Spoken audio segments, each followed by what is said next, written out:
أبزا بحسب كوينا نزحفا زلنا أنا حبشا أيكون كنت بالماي سيلف ديفلوبمنت مزحف توم شعات معرفات بزعبا يكون بزعبا همين فئلتكا ገንዘብካ ስድራቤትካ ጥሙዋኻ ቶም ዘፍቀርካዮም ሰባትን ንድሕሪት ዝገደፍካዮም ሰባትን እቲ ከተቋርጥ ዝደለኻሉ ህሞትን ኩሎም ብዛዕባ ናይዚኦም ኣርእስትታት እዮም እቲ መበል 10 ምዕራፍ ግን ቁርብ ዝተፈለየ ክኸውን ኢለኩም ነይረ መበል 10 ምዕራፍ ናተይ ይኸውን ማለት እዩ ስለዚ 9 ምዕራፍ ናይታ መፅሓፍ ብናትኩም ምርጫ ብናትኩም ድሌት እዩ ነይሩ እቲ 10 ግን ናተይ ካብ ናተይ ህይወት ተመክሮ ዝመፅእ ምዕራፍ ይኸውን ማለት እዩ ስለዚ ካብ ቀዳማይ መዓልቲ ጀሚርኩም ብሳይ እንተነርኩም ኣዝየ ከመስግነኩም ይፈቱ ናትኩም ድምፂ እዩ ነዚ መፅሓፍ እዚ መስርዕ ወይ ስትራክቸር ክሕዝ ገይርዎ ዘሎ ሎሚ ግን ፍልይ ዝበለ ይኸውን ማለት እዩ ሎሚ ድምፂ ክትህቡ ኣይኮንኩን ክሓተኩም ንዓይ ክትሰምዑኒ ጥራይ ክሓተኩም ሎማዓንቲ ማለት እዩ ስለዚ ንስኻትኩም ብናይ ድምፂ ኣዋህባኹም 9 ኣርእስትታት መሪፅኩም ኣለኹም ኣብ ህይወተይ ዘድልዩኒ ትብልዎም ነፍስኹም ንኸተማዕብሉ ህይወትኩም ይሩ ዝሕግዙኹም ነጥብታት 9 ምዕራፋት መሪፅኩም ኣለኹም ብናትኩም ዝመረፅኩማ መሰረት ማለት እዩ ብዛዕባ ክእለት ስደት ካበይ ክትጅምር ከም ዘለካ ግዜን ማሕበራዊ መራኸቢታትን ገንዘብን መንነትን ናይ ስድራ ቤት ፀቕጢ ምቁራፅ ኣብ ላዕሊ ምስ በፃሕካ ኣብ ዓወት ምስ በፃሕካ ዘሎ ፅሙዋ ፍቕርን ትሕትናን ዝብሉ ኣርእስትታት ኣብ ዝሓለፉ ዘረኣኹኩም ምዕራፋት ርኢኹሞም ነርኩም ኢኹም ብናትኩም ምርጫ ማለት እዩ 9 ናይ ባሓቂ ከበድትን ቁንዓትን ሕቶታት መናእሰይ ሓበሻ ሰኪሞሞም ዝጓዓዙ ዘለው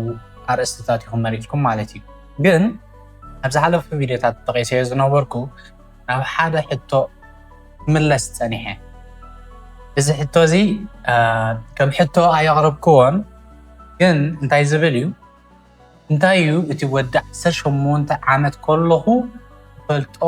ዝደሊ ዝነበርኩ ነገር ወይ ብኻፈሊጠዮ ዝብሎ ነገር እንታይ እዩ ዝብል ሕቶ እዩ ማለት እዩ እዚ ሰብ ብድምፁ ዝመረፆ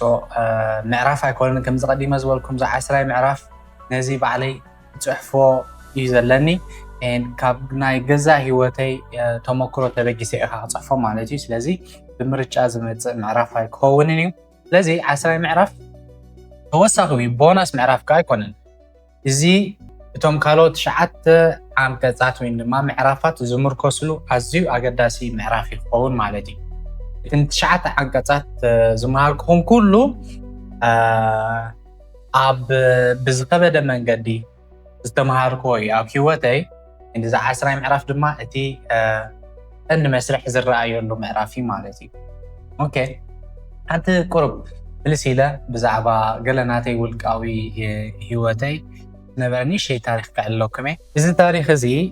ኣብ ኮሌጅ ፍሬሽማን ኣብ ዝነበርኩሉ ግዜ ኣጋጢሙ ኣብቲ ግዜቲ ሓደስቲ ተምሃሮ ናብ ኮሌጅ ዝኣትውሉ ማቶም ሓደ ዓመት ዝተምሃሩ ከዓ ዝደልይዎ ዓይነት ፊልድ ዝመርፅሉ ግዜ ነይሩ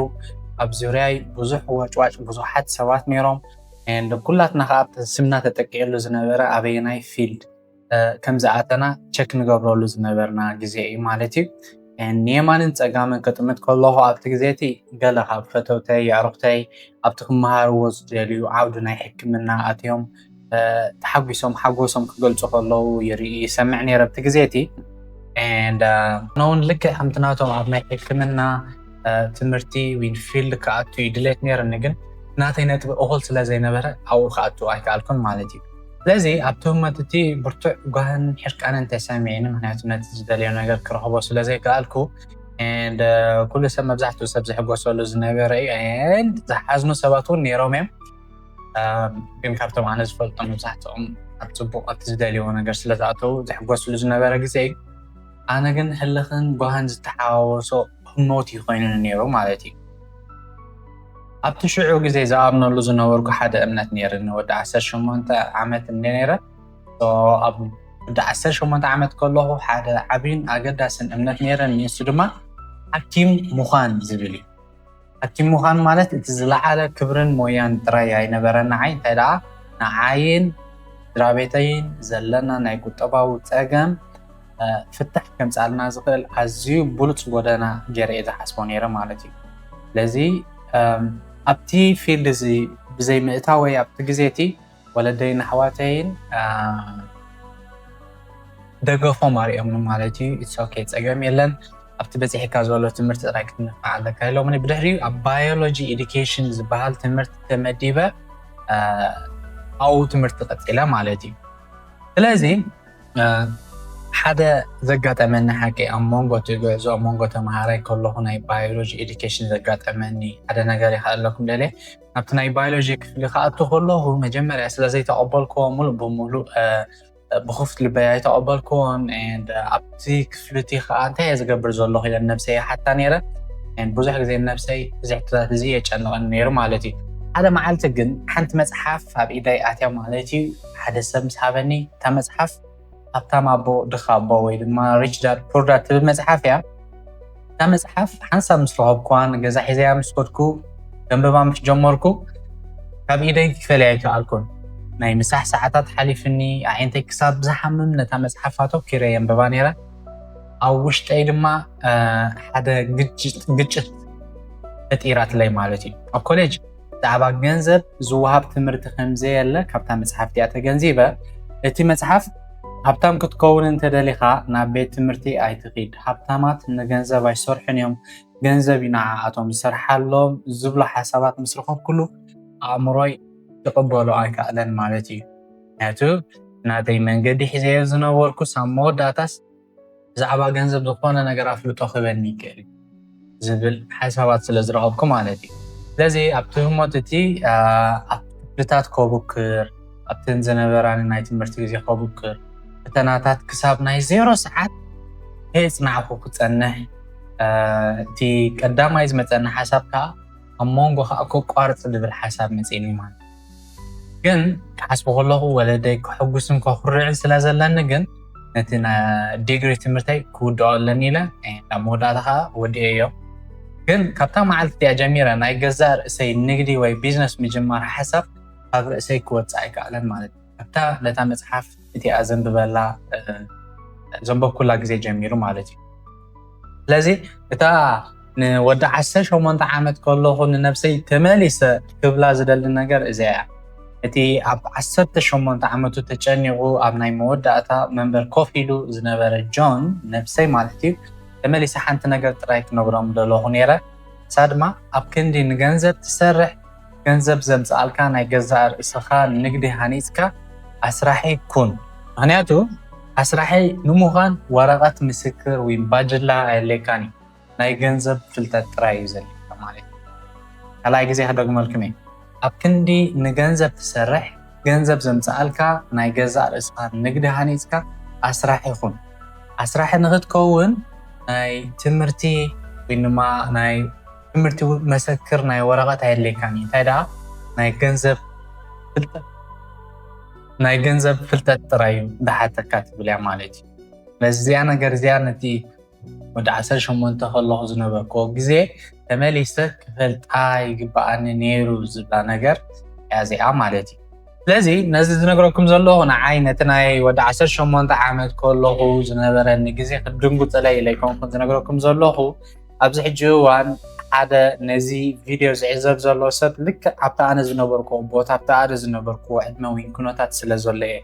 ዝነግረኩም ዘለኹ ማለት እዩ ስለዚ ንድሕሪት ኣይተረፍካን ወይ ናይተሰበርካ ናይ ወደቕካን እቲ ኩሉ ነገር ዘይተረድኦ ንስኻ ጥራይ ኣይኮንካን ዓስራይ ምዕራፍ ሓደ ነገር እንተገይሩኻ ነዚ ነገር እዚኣ ክገብር ዝደልዮ ማለት እዩ እዚ መልእኽቲ እዚኣ እቲ ኣብቲ ኩነታት እቲ ዘሎ መንእሰይ ከመሓላልፎ ዝደሊ ማለት እዩ ስለዚ እቲ ናይ ወዲ 18 ዓመት መንነትካ ወይ እቲ ገና ኣብ ውሽጥኻ ዘሎ በዛ ሓንቲ ቅንዕቲ ደብዳቤ መልሲ ክትረክብ ኢኻ ማለት እዩ ስለዚ እዚ ምዕራፍ እዚ እታ ቅንዕቲ ደብዳቤ ተባሂሉ ይፅዋዕ ዝወሰን ኩሉ ምክንያት ማለት እዩ ምክንያቱ ደብዳቤ እምበር ትምህርቲ ይኮነን ኦኬ ሕጂ ነዛ ቪድዮ ካብ ትሪኡ ዘለኹም ሓደ ነገር ክሓተኩም ይደሊ ሕጂ ካብኻ ዝደልዮ ነገር ኣሎ ምክንያቱ እዛ መፅሓፍ እዚኣ ገና ብኣኻትኩም እያ ትህነፅ ዘላ ወይ ብኣኻ እያ ትህነፅ ዘላ ولا زي معرف 10 زي مالتي ስለዚ እዚ ቪድዮ ምስ ተዘርግሐ ቀጥታ ንሰደልካ ናይ ዋትስኣፕ መልእኽቲ ተዳብቲ ዋትስኣፕ ግሩፕ ናይዛ መፅሓፍ እንድሕር ኣለኹ ማለት እዩ እቲ መበል 10 ምዕራፍ ብዛዕባ እንታይ ምዃኑ ክትግምቱ ክሓተኩም እየ ማለት እዩ እንታይ ኣርእስቲ እዩ ካሉ ካኣቱ ትውሽጢ ግን ብሓቂ ዝደልዮ ነገር እዚ እዩ ናትኩም ትርጉም ንገሩኒ ኣብ መበል 18 ዕድሜኹም ወይ ደቂ 18 ከለኹም ሰባት ክነግሩኹም ትምነይዎ ዝነበርኩም ነገር እንታይ እዩ ንገሩኒ ኢኹም ወላ ብኮመንት ፃሓፍሉ ኢኹም ወይ ገና ኣብኡ እንተዘይበፂሕኩም ከዓ ኣብዚ ሕጂ እዋን ሰብ እንታይ ክነግረኩም ትደልዩ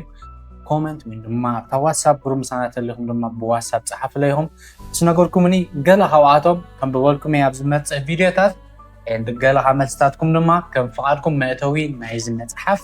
ናይዚ ምዕራፍ እዚ ናይ ምዕራፍ 10 ክገብሮም እየ ማለት እዩ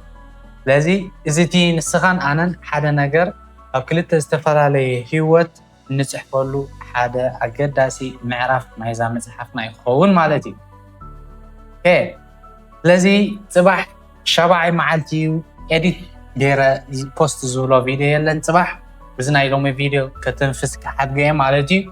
ገና ሓፂር ቪድዮ ግን ክሰርሕ እየ ፅባሕ ነቲ ናይ መፅሓፍ ምዕራፋት ከዓ ክትዕዘብዎ ኢኹም ማለት እዩ ግን ንምኻደይ ቀዲመ ዝበልኩኹም ክነግረኩም ንገንዘብ ኢልካ ኣይትስራሕ ከይዳ ገንዘብ ዘምፃልካ ንግዲ ሃኒፅካ ወይ ቢዝነስ ሃኒፅካ ኣስራሕ ይኹን ኣስራሕ ንክትከውን ናይ ገንዘብ ናይ ትምህርቲ ምስክር ወረቐት ኣየድልየካን እዩ እንታይ ዳ ናይ ገንዘብ ፍልጠት ጥራይ እዩ ዘድልየካ ትብል እዚኣ ከዘኻኽረኩም ይደሊ ደጊመ እዚ ምዕራፍ 10 እዩ እዚ ካብቲ ገዛእ ሂወተይ ዝፅሕፍሎ ዘለኹ ምዕራፍ ይኸውን ገለ ኣንፈት ብዛዕባ እቲ ምዕራፍ ሂበኩም ኣለኹ እዚ ነገር እዚ ልክዕ ከምቲ ዝሓሰብክዎ እንተድሕር ተሰሚዒካ ሰለስተ ነገር ግበር ቀዳማይ ፎሎ ወይ ሳብስክራይብ ግበር እንተዘይጌርካ ኣብቲ ናይ ዋትስኣፕ መልእኽቲ ከዓ መልእኽቲ ስደድ ኣብቲ ዋትስኣፕ ግሩፕ ጆይን ክገብር ተደሊኻ ኣብ ዲስክሪፕሽን ሊንክ ናይቲ ዋትስኣፕ ከዲፈልኩም ኣለኹ ናይ ሓደ ሰብ ከዓ ሎሚ ነዚ ሰብ እዚ ክሰምዖ ኣለዎ ነዚ ነገር እዚ ትብሎ ሰብ ከዓ እዚ ቪድዮ እዚ ስደደሉ ኣብ 8 መዓልቲ ክንራኸብ ኢና ብነዊሕ ቪድዮ ሽዑ ነቲ ናይ መወዳእታ ሓንቀፃት መስርዕ ክነትሕዞ ኢና መን ቀዳማይ ክመፅእ ኣለዎ መን ዳሕረዋይ ክመፅእ ኣለዎ መስርዕ ክነትሕዞ ኢና እቲ ንስኻትኩም ዝመረፅኩሞ መስርዕ ከዓ ክሕዝ እዩ እቲ መፅሓፍ ማለት እዩ ስለዚ ኣነ ሓበሻ ኣይኮንኩን ትብል መፅሓፍ ኣብ ውሽጢ 100 መዓልትታት ሰልፍ ዴቨሎፕመንት መፅሓፍ ይፅሕፍ ኣለኹ ብሓንሳብ ኮይና ኢና ክንፅሕፋ